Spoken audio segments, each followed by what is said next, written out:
하나님의 말씀 요한계시록 22장 6절에서 21절입니다. 교독하겠습니다.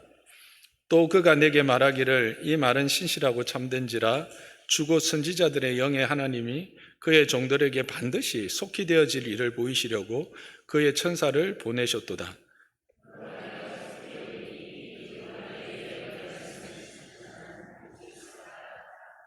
이것들을 보고 들은 자 나 요한이니 내가 듣고 볼 때에 이 일을 내게 보이던 천사의 발 앞에 경배하려고 엎드렸더니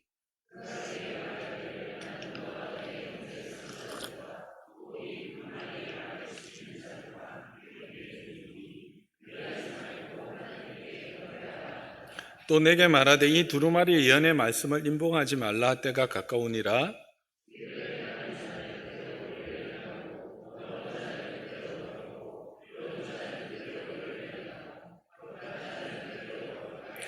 보라 내가 속히 오리니 내가 줄상이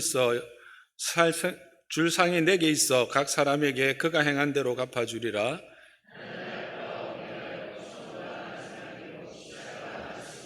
자기 두루마기를 빠는 자들은 복이 있으니 이는 그들이 생명나무에 나아가며 문들을 통하여 성에 들어갈 권세를 받으려 함이로다.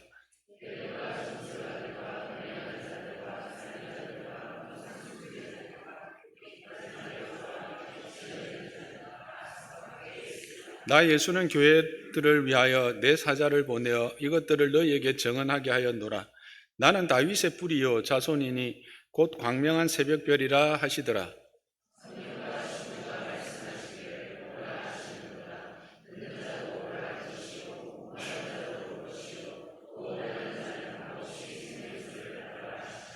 내가 이 두루마리의 예언의 말씀을 듣는 모든 사람에게 정언하노니 만일 누구든지 이것들 외에 더하면 하나님이 이 두루마리에 기록된 재앙들을 그에게 더하실 것이요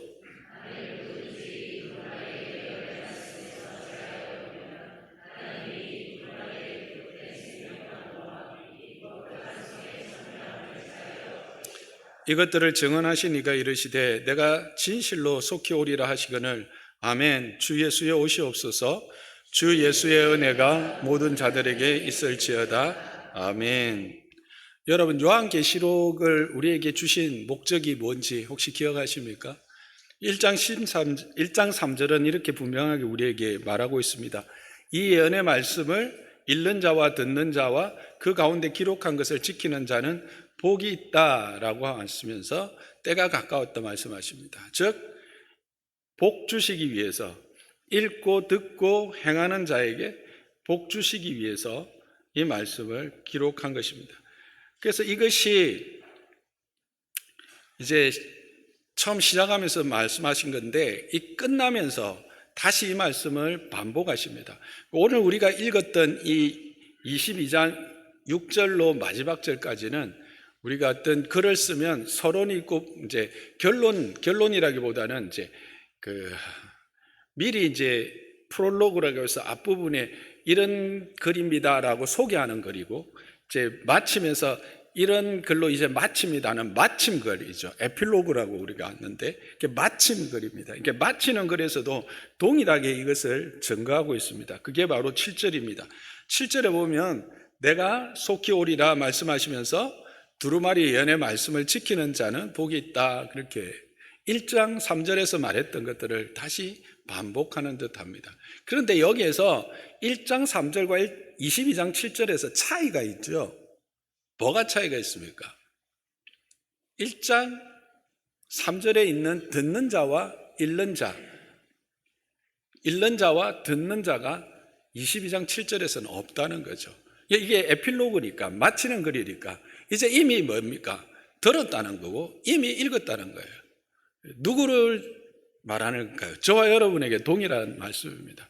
우리는 이제 요한계시록을 읽었고 들었던 자입니다. 그렇죠?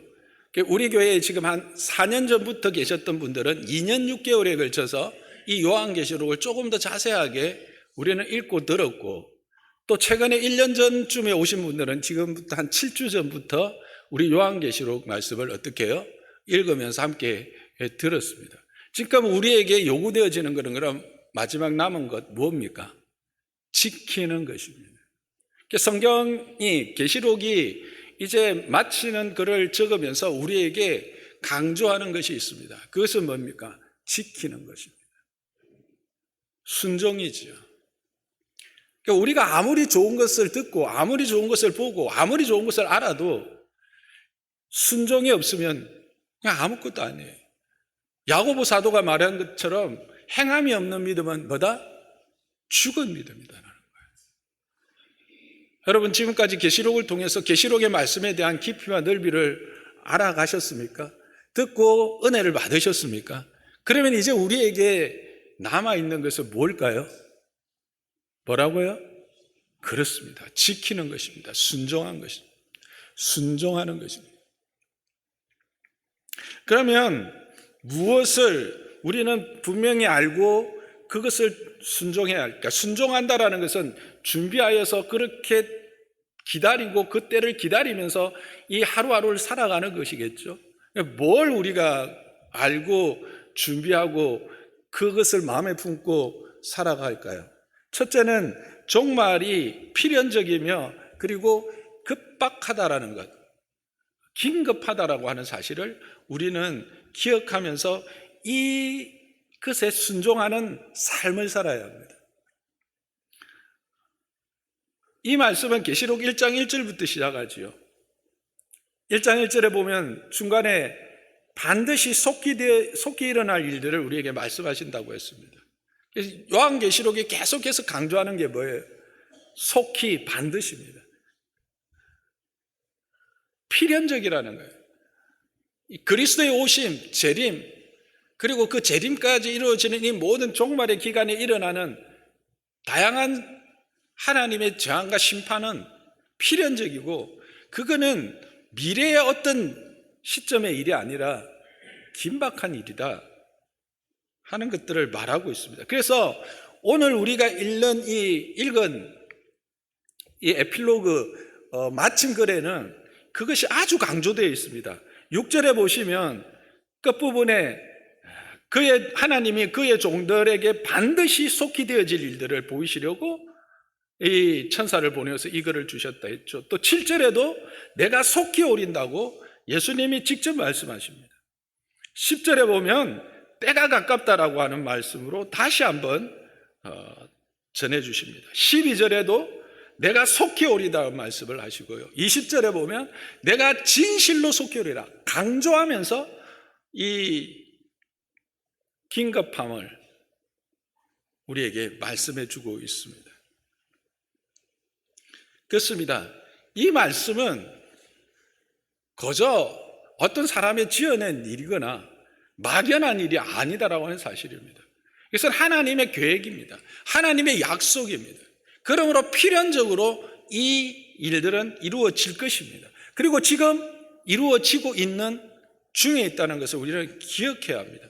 그리고 그 때가 가깝다라고 하는 이 사실을 우리는 결코 잊어서는 안 됩니다.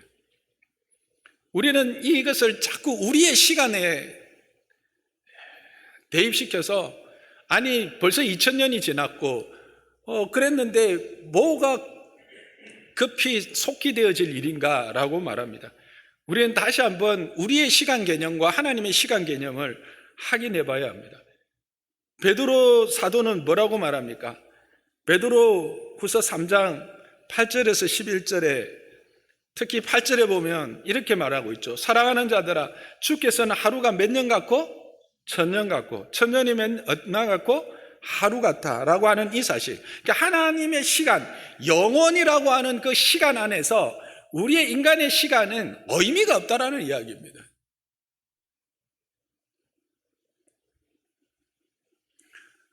그러면 왜 우리의 시간에 더디 오는 것처럼 느껴지는가 하는 겁니다. 왜 하나님은 이렇게 더디 오시는 것처럼 느껴지는가? 뭐라고 이야기합니까? 9절입니다. 아무도 멸망하지 아니하고 다 회개하기에 이르기를 원하시기 때문이라는 겁니다. 하나님은 그 말씀하신 것을 잊어버렸거나 그 말씀하시고 약속하신 것을 실천할 의지가 없거나 능력이 없는 것이 아닙니다. 하나님은 오래 참고 계시는 것입니다. 왜? 아무도 멸망하지 않고 하나님의 형상으로서의 그 은혜의 자리로, 복의 자리로 돌아오기를 원하시기 때문에 그렇습니다. 그래서 우리는 계시록을 풀면서 종말의 때에 두 증인을 세운다고 했죠. 그렇죠? 두 증인, 제사장과 같고 왕과 같은 두 증인을 세워서 그 증인들로 하여금 이 복음을 증거한다고 했습니다. 그 증인이 누구였어요? 교회였죠. 근데 그 교회가 증언하는 증언의 내용은 뭐가 될 거라고 했습니까? 죄를 뒤집어 쓰고 선포한다고 했습니다. 뭐예요? 회개의 선포였어요. 이게 동일한 말씀인 겁니다. 베드로 사도가 하는 말과 사도 요한을 통해서 주시는 말이 다른 말이 아니라는 거예요. 성경은 왜 한 성령 안에서 한 성령께서 주시는 말씀이기 때문에 그렇습니다.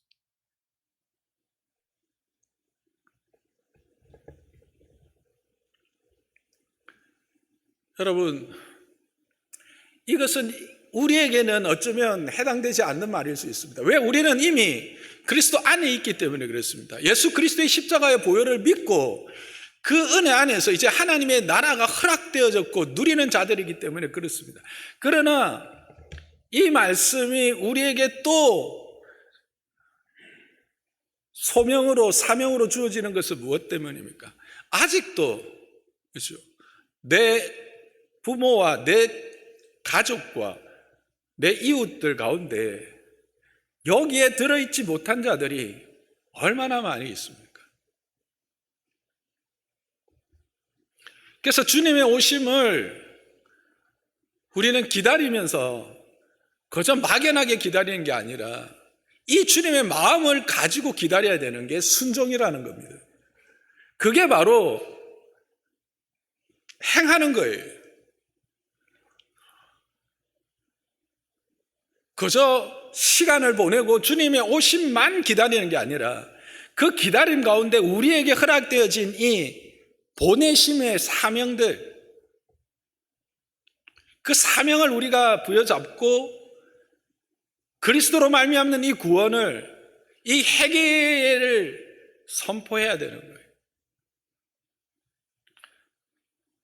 사랑하는 성도 여러분, 이 행함에 함께 순종하는 저와 여러분 되시기를 주님의 이름으로 부탁합니다. 그날은 도적같이 온다고 합니다. 도적같이 온다는 말은 내가 기대하는 시간에 오지 않는다라는 겁니다. 내가 준비한 시간에 오지 않는다라는 것이죠. 도적을 당하지 않으려면 늘 하는 말이죠. 도적을 올 것을 미리 잘 예방하고 있으면 도적이 와도 손해가, 어려움이, 힘듦이 없습니다. 그러나 아무런 준비가 없으면 큰 낭패를 당하는 것이죠.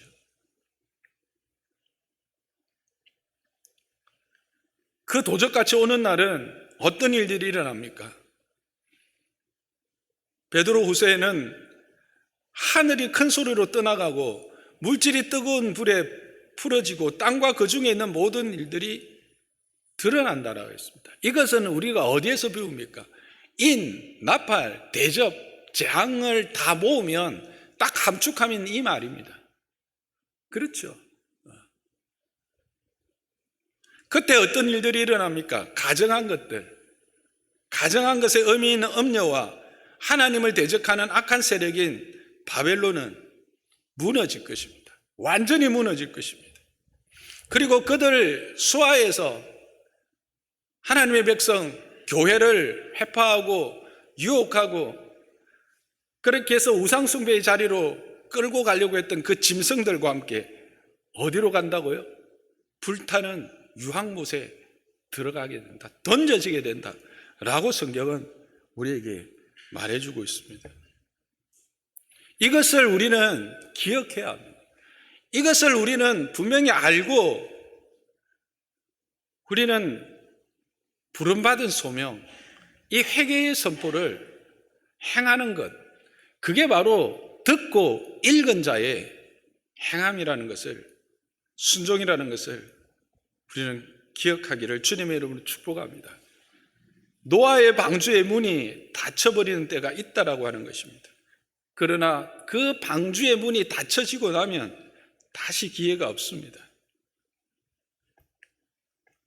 그래서 오늘 17절, 22장 17절에 이렇게 말합니다. 성령과 신부가 말씀하시기를 오라 하시는도다.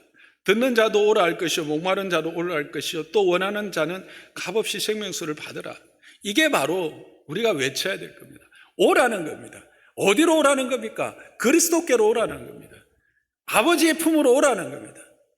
이게 우리의 선포할 것입니다. 여러분, 여러분이 어떤 지식이나 여러분의 어떤 화려한 성경적 것으로 전도하려고 하지 마시고 초청하십시오. 교회로 초청하십시오. 말씀 앞으로 초청하십시오. 그러면 하나님께서 말씀하여 주실 것입니다. 그리고 그들은 여기에서 그리스도를 만날 것입니다. 주께서 구원하기로 작정된 자들은 다 믿는 역사가 있는 줄 믿으시기 바랍니다. 그 일에 우리를 사용하시는 것입니다. 그렇게 온 자들이 누구입니까? 저와 여러분들입니다. 그렇게 믿고 그렇게 하나님께 선 자들이 저와 여러분입니다. 그래서 우리는 빚진 자라고 할 수 있는 겁니다. 주님 앞에서 이 사랑의 빛을 순종함으로 함께 세상을 향하여 갚아나가는 저와 여러분 되기를 주님의 이름으로 축복합니다. 그렇게 온 자들이 누리는 복이 뭡니까? 그렇게 온 자들이 누리는 은혜가 뭡니까? 그게 계시록 21장 1절에서 5절에 잘 나타나 있습니다. 거기에 보시면 수정같이 맑은 생명수 강이 어린 양의 보좌로부터 길 가운데로 흐른다라고 되어 있습니다. 이 길 가운데 흐른다라고 하는 말에 보다 더 정확한 의미는 도시 가운데로 흐른다라고 하는 겁니다. 어린 보좌로부터 그 하나님의 영광이 가득 찬 그 하나님과 어린 양의 보좌로부터 강이 생수가 흐르는데 그게 강같이 흘러서 도시 가운데로 흘러간다라는 거예요. 여러분, 요즘 지방에 사는 분들이 서울에 집 한 채 가지는 게 그렇게 꿈이시라면서요. 그것도 한강뷰, 그 강을 양옆에 두고 가지면 그거는 금상첨화라고요. 근데 여러분, 우리의 집은 하나님의 나라에 이미 생명수 강뷰가 보장된 것을 믿으시기 바랍니다. 마을 중앙으로, 도시 중앙으로 흐른다라는 것이 이 뜻입니다. 길 가운데라는 것이. 이 길 가운데로 흐른다라는 의미는 뭐냐면 누구나 다 쉽게 접근할 수 있다라는 의미예요. 지금 대한민국에서 한강뷰에 들어갈 수 있는 사람은 몇 프로 되겠습니까? 1%? 0.1%? 근데 그 나라에 가면 하나님의 나라는 이 생명수 강에 누구나 접근할 수 있다는 게 그 의미가 바로 그 마을 중앙으로 어느 누구나 아무런 제한 없이 그 강에 접근하고 그 강을 누릴 수 있다는 거예요. 두 번째, 강이라고 합니다. 쫄쫄쫄 흐르는 시냇물이 아닙니다. 풍성함입니다. 부족함이 없는 것입니다. 그 생명수 강, 우리로 하여금 참 생명을 누리며 그 생명의 부요함과 그 다이나믹함, 내가 이 단어가 딸려서 표현을 못하겠어요.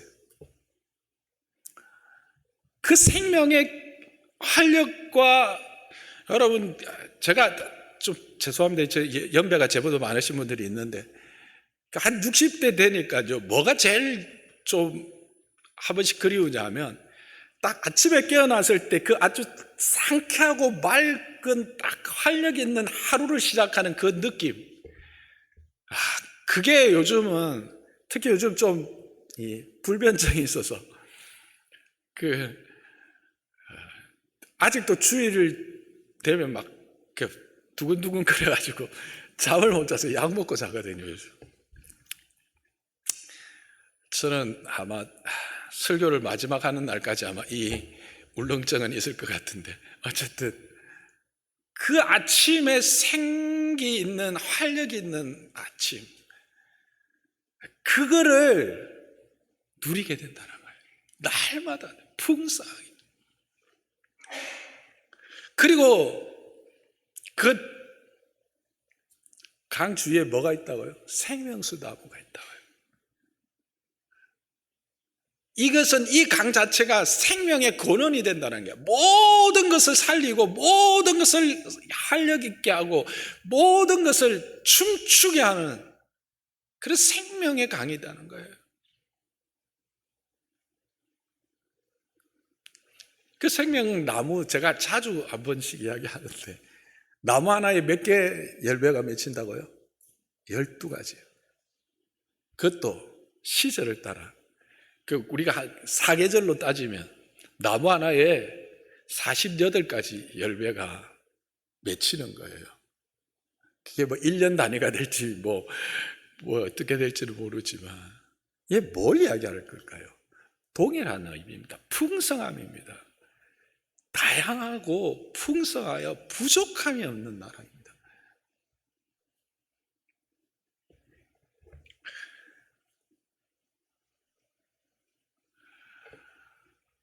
거기서 우리는 하나님을 찬양하면서 영원토록 왕노릇 한다고 22장 5절은 이야기하고 있습니다.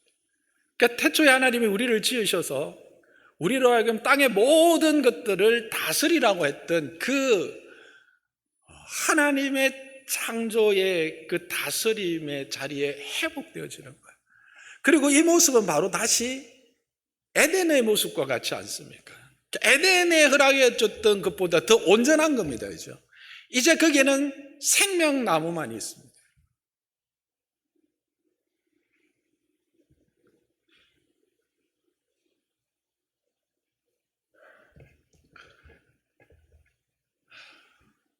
여러분,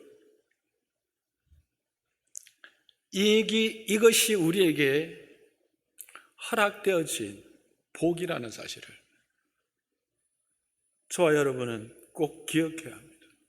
그래서 우리는 오늘 어떻게 살아야 된다고요? 어떻게 살아야 할까요? 베드로 사도는 베드로후서 3장 11절에 동일하게 묻고 있습니다. 너희가 어떠한 사람이 되어야 마땅하냐? 자, 이런데 이것이 보장되어 있는데 너희가 어떠한 사람이 되어야 마땅하냐? 그러면서 답을 주십니다. 뭐라고 말씀하십니까? 거룩한 행실과 경건함의 삶을 살아라는 겁니다. 거룩한 행실입니다. 구별된 행실입니다. 무엇과 구별되었을까요? 세상과 구별되었죠.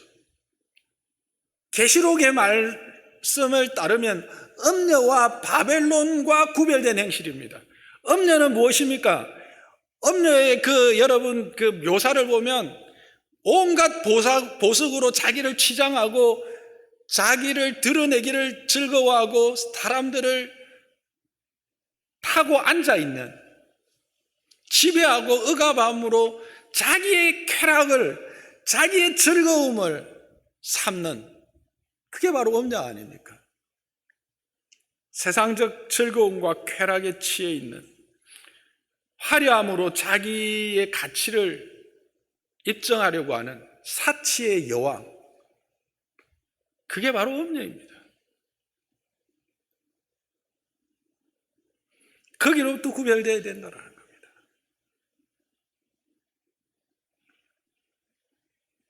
성경의 또 다른 언어로 말하면 육신의 정욕과 안목의 정욕과 이생의 자랑입니다. 우리는 이것에서 떠나야 하는 자들입니다. 왜? 그것은 다 사라지는 것입니다. 다 불타 없어질 것입니다. 그날에 다 불타고 다 사라질 것이기 때문에 그렇습니다. 무엇만 남습니까? 믿음만 남습니다. 믿음으로 행한 것들만 남게 되어 있다고 합니다. 그래서 계시록은 계속해서 뭘 강조합니까? 믿음과 인내를 강조하고 있는 것입니다. 두 번째, 무엇으로부터 구별된다고요? 바벨론입니다. 바벨론은 무엇의 상징입니까? 스스로 높여 하나님이 되고자 하는 자의 상징이지요. 그리고 짐승들을 이용해서 성도들을 미혹하여 우상 숭배하도록 끌어고 알거나 밀어넣거나 하는 존재가 바로 바벨론인 겁니다. 그것을 오늘 계시록 22장 15절에는 이렇게 표현합니다. 개들과 점술가들과 음행하는 자들과 살인하는 자들과 우상숭배자들과 및 거짓말을 좋아하며 지어내는 자라고 이야기하고 있습니다. 개들은 뭘 이야기할까요? 성경에 의하면, 특히 구약 성경에 의하면 개라고 하는 이런 집단은 하나님의 언약을 파기하는 이스라엘 백성에게 사용되어졌고, 우상 숭배의 대가로 경제적 이득을 취하는 자들을 지칭할 때 사용되어집니다. 옛날에 고대에는 신전이 있었고, 신전마다 사제들도 있고, 뭐 남창 여창들이 거기 다 있었지 않습니까? 그런 자들을 말하는 거죠. 그리고 하나님의 언약을 파기했던 이스라엘 백성들, 하나님의 약속을 파기해버린 거예요, 스스로.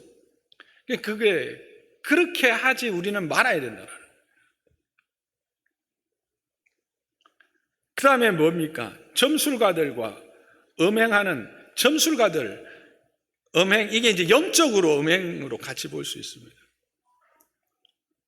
예수 믿는 사람들 중에도 조금만 힘들면 이 점술가들을 찾아가는 사람들이 많아요. 어떤 사람은 타로라고 하는, 요즘 젊은이들 사이에 타로라고 하는 게 유행이더라고요. 재미로 본다고요. 그거 여러분 우상숭배입니다. 왜 우상숭배입니까? 우상숭배라는 게, 우상이라는 게 뭡니까? 나의 안위와 나의 그 도움, 보호하심을 뭔가에 의탁하는 대상, 그게 다 우상 아닙니까? 함부로 뭐 재미 삼아 친구 따라 그런 거 행하지 마세요. 사주팔자, 교회 직분자라고 하는 분들이 자녀 결혼하는데 사주 날짜 받아오라고 하는 이야기를 종종 듣습니다. 이게 도대체 뭐 어떻게 된 겁니까?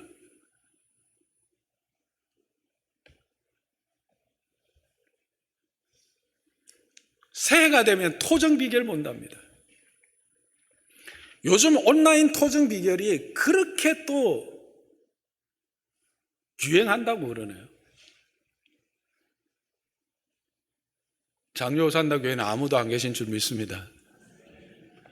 그러나 혹이라도 누군가 재미삼아라도 이렇게 유혹할 때 여러분들이 분명하게 고백할 수 있는 자들이 되기를 주님의 이름으로 부탁합니다. 음행은 그 입에서조차 올리지 말아야 합니다. 육신적인 음행도 동일합니다. 살인하지 말라고 합니다. 우리는 이 살인을 어떤 무기를 사용해서 힘을 사용해서 행하는 어떤 살인만을 생각합니다. 그것만이 살인일까요? 아닙니다. 말로 하는 살인도 있다는 것을 우리는 기억해야 합니다.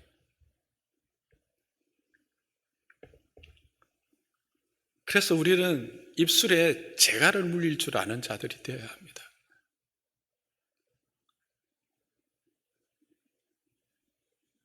무엇보다도 거짓말을 좋아하거나 지어내는 일은 사탄의 자녀임을 스스로 자인한다는 것을 기억하십시오. 그래서 여러분, 거짓말하는 것 너무 쉽게 생각하지 마시기 바랍니다. 요즘 한국 사회에서 거짓말하는 것에 대해서 너무 쉽게 생각합니다. 거짓말하는 사람에 대해서 너무 쉽게 그냥 아무렇지도 않고 넘어가려고 하는 경향이 있습니다. 이거는 하나님이 기뻐하시지 않는 겁니다. 왜냐하면 사단은 무엇의 압이라고요? 거짓의 압입니다.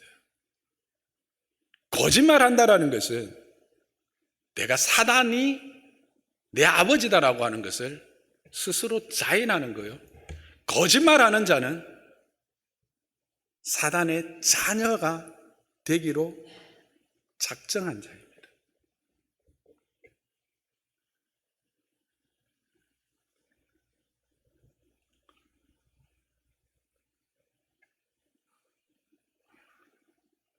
여러분, 우리가 어디에서 떠나야 한다고요?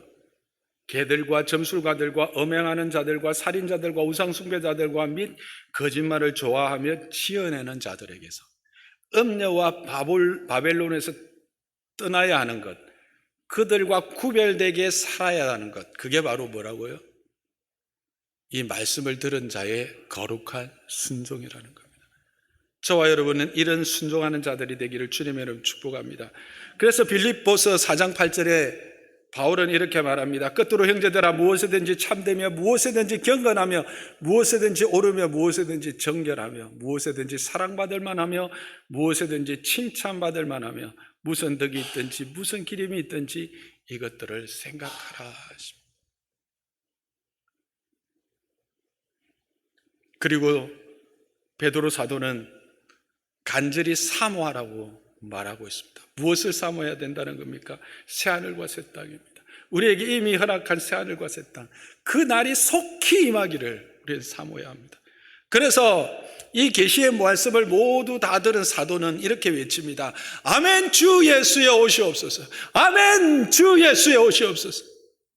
이게 저와 여러분의 고백이 되기를 주님의 이름으로 축복합니다. 아멘이 무엇입니까? 간절함입니다. 참으로 그렇게 되기를 원합니다. 참으로 이 일이 속히 되기를 원합니다. 참으로 이 일이 반드시 이루어지기를 원합니다. 그게 바로 아멘입니다. 어떻게 이루어집니까? 그리스도께서 오심으로입니다. 이거를 한 단어로 마라나타라고 합니다. 이 마라나타라고 하는 것은 헬라어가 아니고 아람어입니다. 그 당시 성경은 헬라어, 지금 그리스어로 적혀 있었지만 언어는 대화를 할 때는 거의 아람어로 했습니다. 그래서 이 아람어로 마라나타가 주 예수의 오시옵소서입니다.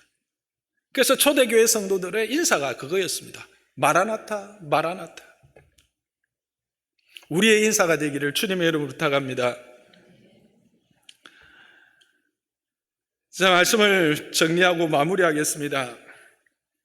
이제 요한계시록을 우리가 두 번째 함께 둘러보고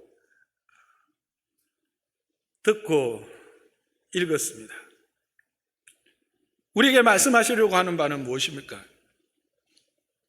주께서 다시 오시는 이 종말이라는 것, 이 종말이라는 것이 이런저런 우연과 여러 변수에 의해서 그렇게 되어지는 것이 아니다라는 사실입니다.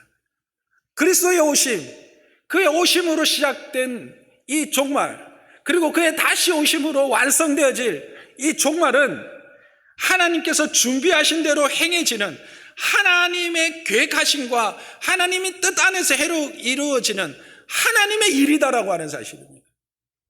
그래서 반드시 필연적으로 임하고 실천되어지고 실현되어질 것이다라는 것입니다.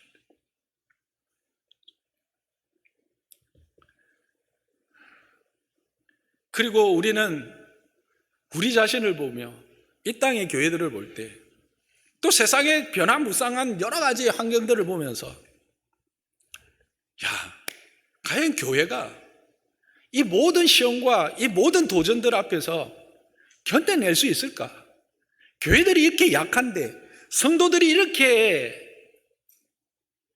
아침 저녁으로 마음이 변하고, 내가 진짜 아침에 결단했는 걸 저녁까지 지켜내지 못하고, 말씀 들을 때 아멘 했는데 교회 문 나가자마자, 월요일 시작하자마자 다 까마득이 있고 옛날의 습성대로 살아가는데, 과연 주님이 오실 때 이 구원 안에 내가 있을 수 있을까?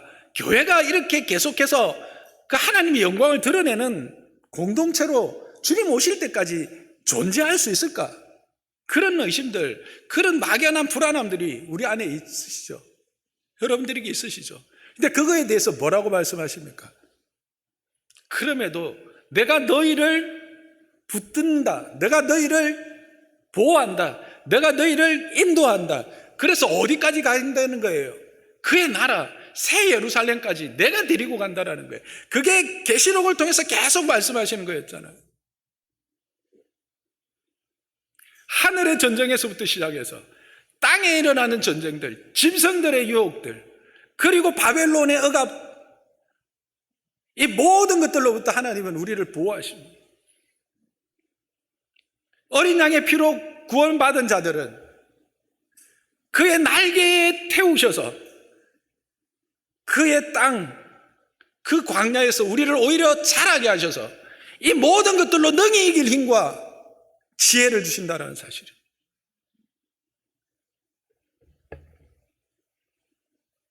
그래서 결국은 뭡니까? 우리의 못남이, 우리의 연약함이 우리 인생을 망가지게 하지 않게 하신다라는 겁니다. 누가? 하나님께서요. 하나님께서는 그들에게 지지 않으신다라는 겁니다. 하나님은 이기셨고 그 이기심이 우리의 이김이라는 것을 말씀하고 계시는 거예요. 들려주고 싶은 것이에요. 그러므로 뭐 하라는 겁니까? 담대하라는 겁니다. 그래서 오늘 하루를 어떻게 살아라? 거룩함과 정결함으로 하나님 자녀답게 살아라는 겁니다.